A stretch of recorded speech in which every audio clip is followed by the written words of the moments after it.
드라마 좋아하시나요? 네, 저는 드라마를 즐겨보지는 않는 편인데 제 가까이에 있는 사람이 드라마에 빠삭한 편입니다. 그래서 종종 제가 요즘은 그 사람에게 어떤 드라마 보냐, 어떤 드라마가 재밌냐라고 물어보거나 저희가 넷플릭스와 같은 OTT 계정을 같이 공유하고 있는데 요즘은 뭐 보지? 하고 궁금해서 제가 종종 그 사람의 재생 목록을 들여다보곤 합니다. 그러면 저에게 이런 드라마가 재밌어 라고 이야기하시거나 재생 목록에 빠지지 않고 등장하는 드라마에 공통점이 있는데요. 바로 결말이 사이다인 드라마를 좋아한다는 것입니다. 사자성어로 권선징악의 요소가 들어간 드라마를 선호하곤 하죠. 저 역시도 봤던 드라마들을 보면 그런 드라마들을 굉장히 좋아했고 그런 결말이 나지 않으면 뒤를 안 닦은 것과 같은 찝찝함에 잠 못 이루던 밤도 있었던 것 같습니다. 이처럼 많은 사람들은 이 권선징악의 주제가 들어간 드라마를 참으로 좋아하는 것 같습니다.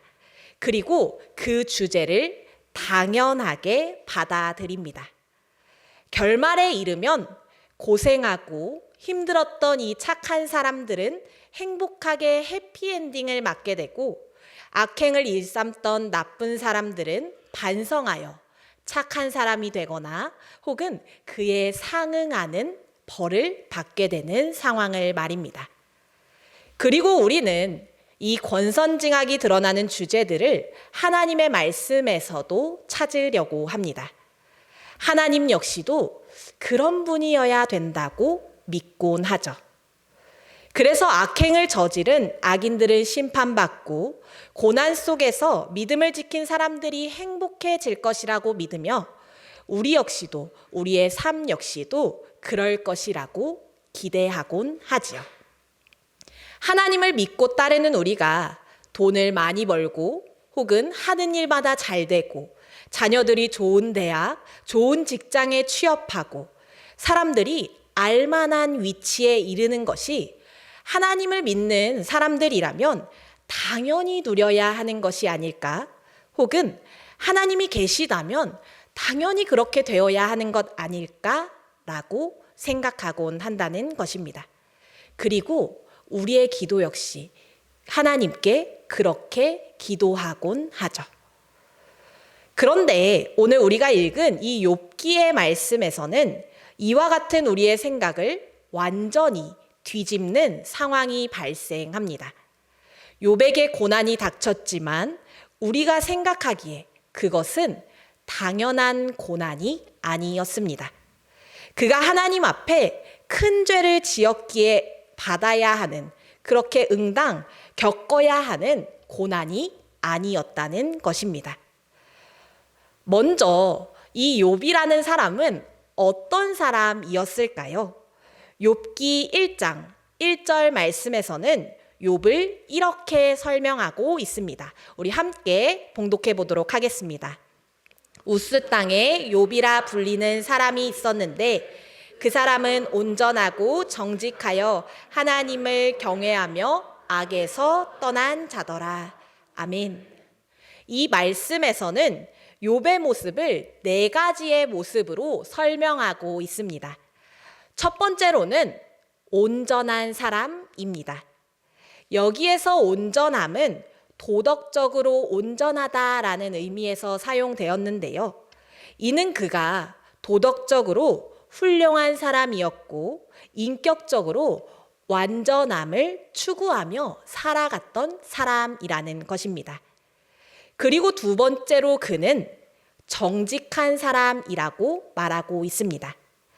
여기서 정직함은 휘어지지 않은, 고든이라는 의미를 가지고 있습니다. 즉, 그는 어떠한 상황 속에서도 흔들리지 않고 자신의 삶에서 그 뜻을, 정의를 실천하는 사람이었다는 것이었지요. 그리고 세 번째, 그는 하나님을 경외하며 네 번째로는 악에서 떠난 사람이라고 말합니다. 즉 그는 하나님의 뜻에 합당한 삶을 살았던 사람, 그 사람이 바로 오늘 말씀의 욥이었다는 것이었지요. 욥은 이처럼 자신의 삶에서도 그리고 하나님과의 관계에서도 흠을 찾기가 어려운 모범적인 의인이었다는 것입니다. 그리고 이런 그의 평가는 하나님이 보시기에도 마찬가지였습니다. 오늘 말씀의 8절 말씀에서도 하나님은 욥을 이렇게 설명하고 계시기 때문입니다. 우리 함께 8절 말씀도 봉독해 보도록 하겠습니다. 여호와께서 사탄에게 이르시되 그와 같이 온전하고 정직하여 하나님을 경외하며 악에서 떠난 자는 세상에 없느니라. 아멘. 하나님 역시도 욥을 온전하고 정직하고 하나님을 경외하고 악에서 떠난 자라고 말씀하십니다. 그래서 그런지 몰라도 그에게는 눈에 넣어도 아프지 않을 아들 7과 딸 3이 있었고 그는 동방 사람들 중에 가장 많은 재산과 가축을 소유한 사람이라고 말씀은 말하고 있지요. 이 모든 것이 어떻게 보면 그가 하나님 앞에 온전하고 정직하며 하나님을 경외하고 악에서 떠난 사람이었기에 주어진 것처럼 보입니다. 사람들 역시도 욥이 그런 사람이었기에 그런 물질적인 명예와 복을 누리는 것이 당연하다라고 생각했을 것입니다. 그런데 오늘 하나님과 이 사탄의 대화에서 사탄은 하나님을 향해 이렇게 도전하며 묻습니다. 오늘 말씀의 9절 말씀입니다. 이 말씀도 함께 읽도록 하겠습니다. 사탄이 여호와께 대답하여 이르되 욥이 어찌 까닭 없이 하나님을 경외하리이까. 사탄은 이 욥의 모습을 칭찬하는 하나님을 향해 욥이 아무것도 바라는 것이 없이 하나님을 경외하고 있습니까? 라고 묻습니다. 사탄은 이 욥의 온전함과 정직함 그리고 하나님을 경외하며 악에서 떠난 모습을 인정합니다. 하지만 그가 이와 같은 신앙을 가지고 있는 것은 분명 이유가 있을 것이라며 하나님께 의문을 제기하고 있는 것이지요. 그리고 이런 결론을 내립니다.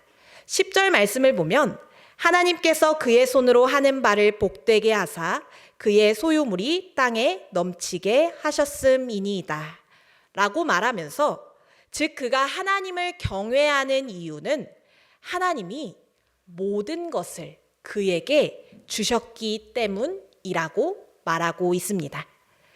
그가 재산과 명예, 가족과 삶의 조건들을 모두 누리고 있기에 하나님을 따르고 있다는 말을 이 사탄은 한 것이지요. 어떻게 보면 그런 사탄의 말은 많은 설득력을 가집니다. 왜냐하면 우리의 삶에서 이루어지는 일들도 보면 이와 같은 논리에서 이루어지고 있기 때문입니다. 하나님을 믿으면 많은 부와 명예를 가지게 될 것 같아서 혹은 내가 바라는 일들이 이루어지기를 바라니까 혹은 또 나은 사람들이 될 수 있도록 더 나은 사람이 될 수 있도록 상황을 열어주실 수 있으니까 라고 등등 조건에 따른 믿음을 보여주곤 하죠.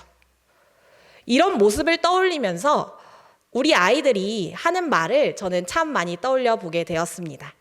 어린아이의 때에 이런 신앙의 모습이 눈에 띕니다. 내가 기도 열심히 하면 하나님이 내가 원하는 거 들어주실 거야. 내가 하나님 열심히 믿으면 하나님이 이번 시험 잘 보게 해주실 거야. 혹은 내가 교회 열심히 나가면 하나님이 저 친구와의 관계를 좋게 해주실 거야 라고 우리 아이들은 기도하곤 하죠.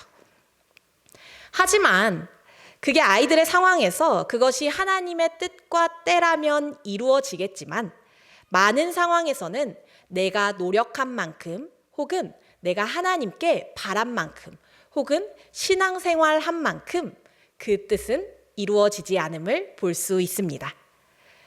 왜냐하면 내가 이렇게 했기에 당연히 된다는 것은 나의 생각, 사람의 뜻과 때를 하나님께 기대하는 것이기 때문입니다.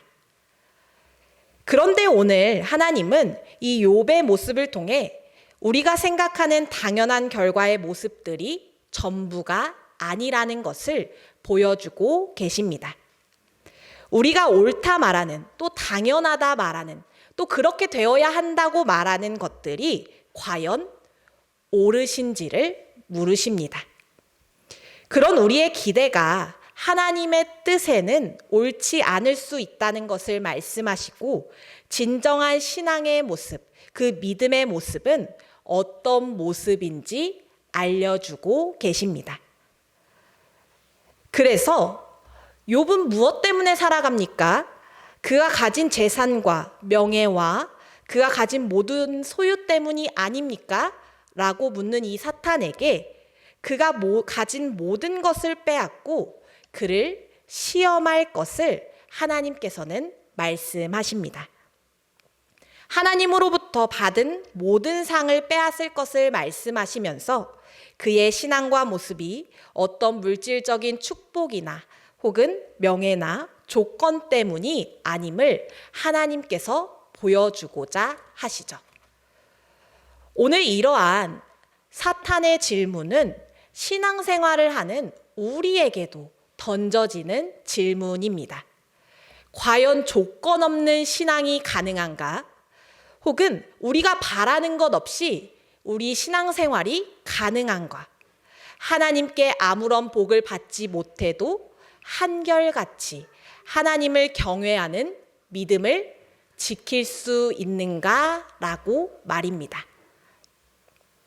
사탄의 물음을 통해서 우리는 진정한 신앙의 의미, 우리의 신앙생활의 모습을 돌이켜봅니다. 혹시 우리의 신앙의 모습이 어떠한 물질적인 축복이나 조건에 기준을 둔 신앙이 아니신가요? 혹은 무엇인가 해주실 하나님을 기대하며 복받기만을 바라는 신앙이 아니었나요? 사랑하는 성도 여러분, 오늘 우리의 신앙이 우리가 받을 축복과 은혜에 기반한 신앙이 아니라 그것들이 모두 없더라도 하나님만을 바라보며 하나님만을 경외하는 신앙 되기를 소망합니다. 모든 이유, 모든 그 까닭이 사라지더라도 우리 하나님을 사랑하며 그 하나님을 예배하기를 바랍니다. 세상이 말하는 당연한 이유들이 사라지더라도 우리 하나님 앞에서 온전하고 정직하며 하나님을 의지하는 저와 여러분이 되기를 축복합니다. 하나님께서는 우리에게 욥의 모습을 통해서 그 모든 당연하다라고 말하는 것들, 또 우리가 그 가운데 바라는 모든 것들을 깨트리십니다. 그리고 인간인 우리가 도저히 이해할 수도 없고 헤아릴 수도 없는 그 하나님의 뜻을 보여주십니다. 그 가운데 우리는 우리에게 닥친 상황과 그 고난에 좌절하는 것이 아니라 하나님을 더욱더 의지하며 하나님을 향한 온전한 신앙을 회복하기를 소망합니다. 그 신앙으로 그러한 물음에 승리하는 저와 여러분이 되기를 축복합니다. 그래서 사탄은 이러한 질문을 하나님에게 던진 후 욥에게서 모든 것을 빼앗아 갑니다. 그가 받았던 고난은 수많은 사람들이 받았던 고난 중에서도 최고라고 할 만했죠. 그가 당한 고난들을 쭉 살펴보면 우리 인생에서도 고민하고 걱정하고 해결해야 할 모든 문제를 다 담고 있습니다. 재산과 물질의 문제, 자녀의 문제, 필요와 공급의 문제, 생명과 건강의 문제, 관계의 문제들을 보여주고 있기 때문입니다. 사실 한 사람은 한 가지의 이 고난에만 부딪혀도 또 이 문제에만 부딪혀도 쉽게 좌절하고 낙심합니다. 그것이 나의 삶을 모두 집어삼켜 그것이 전부가 되기도 하죠. 그런데 한 가지가 아니라 여러 문제에 마주한 이 욥은 오늘 말씀에서 어떻게 반응합니까? 그는 절망하고 분노하고 또 외롭고 슬퍼했지만 그럼에도 불구하고 그는 하나님 앞에 모든 것을 내어 놓았습니다. 그는 고난 속에서도 하나님이 자신과 동행해 주실 것임을 믿으며 다시 세워질 것을 기대했습니다. 욥기 23장 10절 말씀을 보면 그는 이렇게 고백합니다. 우리 함께 한 목소리로 봉독하도록 하겠습니다. 나의 가는 길을 오직 그가 아시나니 그가 나를 단련하신 후에는 내가 정금같이 나오리라. 다시 한번 봉독하도록 하겠습니다. 나의 가는 길을 오직 그가 아시나니 그가 나를 단련하신 후에는 내가 정금같이 나오리라. 아멘. 그는 자신의 고난 속에서도 하나님이 동행하시며 자신이 이 고난을 통해 순금처럼 다시 세워질 그 모습을 기대하는 마음으로 믿음의 고백을 드립니다. 그가 고난 속에 있을지라도 꼭 지키고자 했던 그의 믿음의 고백이었습니다. 그는 물론 이해되지 않는 자신의 상황 가운데 좌절하기도 하고 하나님을 원망하기도 합니다. 또한 그 고난의 과정을 살펴보면 사람들, 자신의 친구들까지 네가 하나님 앞에 죄를 지었기 때문에 이런 고난을 겪는 거야 라고 말했습니다. 그 세상의 기준에서 사람의 그 당연한 생각 속에서 욥의 고난을 판단했습니다. 하지만 그는 그럼에도 불구하고 그 가운데서 하나님을 붙잡고 그 모든 것을 하나님 앞에 내어놓고자 한 사람이었습니다. 어떠한 이유 때문에 하나님을 믿은 사람이 아니라 모든 것이 사라지고 하나님께서 침묵하시는 그 상황 속에서도 믿음을 저버리지 않음으로써 그 고난을 정면으로 돌파한 사람이 바로 욥이라는 것입니다. 그리고 하나님은 그런 욥에게 말씀하십니다. 창조의 이야기를 통해서 자신을 계시하십니다.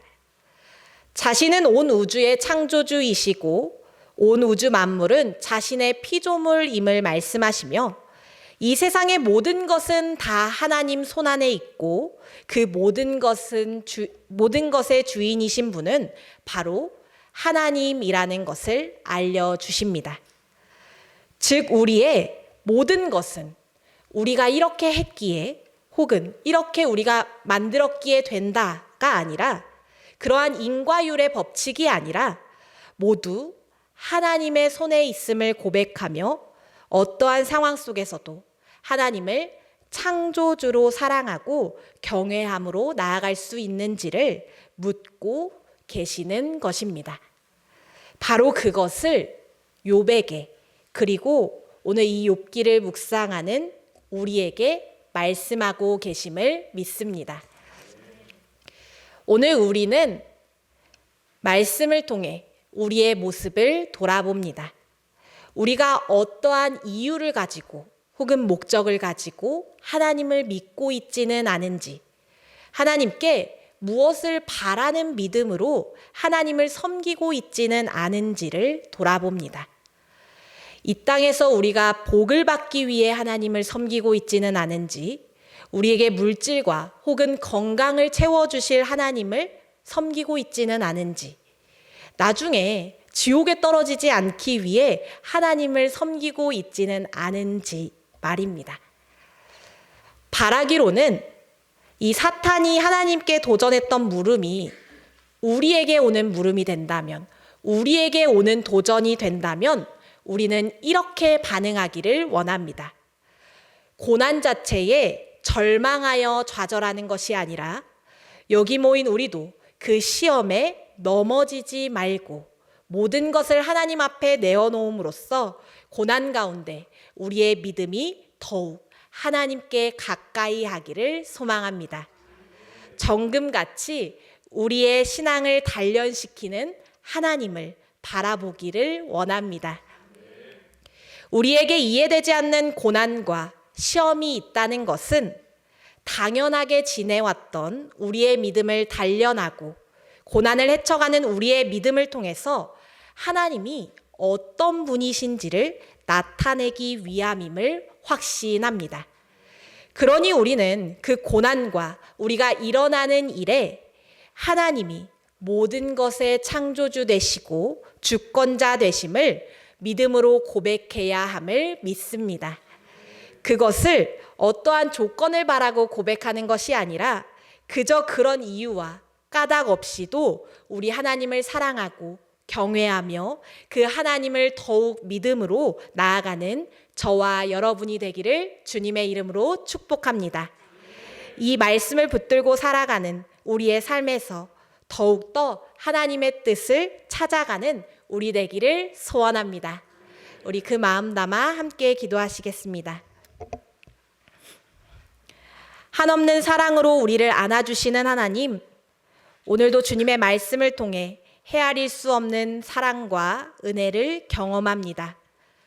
주님, 우리가 무엇인가를 바라는 신앙, 구하는 믿음만이 아니라 아무것도 없어도 이유 없이도 어떠한 물질의 복이 없어도 우리 하나님을 경외하며 사랑하기를 원합니다. 그런 믿음과 마음을 우리에게 주시옵소서. 우리에게 뜻하지 않은 고난과 이해되지 않은 어려움에 처했을 때 그 가운데 주님을 향한 그 믿음이 성장하며 모든 것 가운데 역사하시는 하나님을 고백함으로 하나님께 모든 것 맡겨드릴 수 있는 우리 되도록 인도하여 주시옵소서.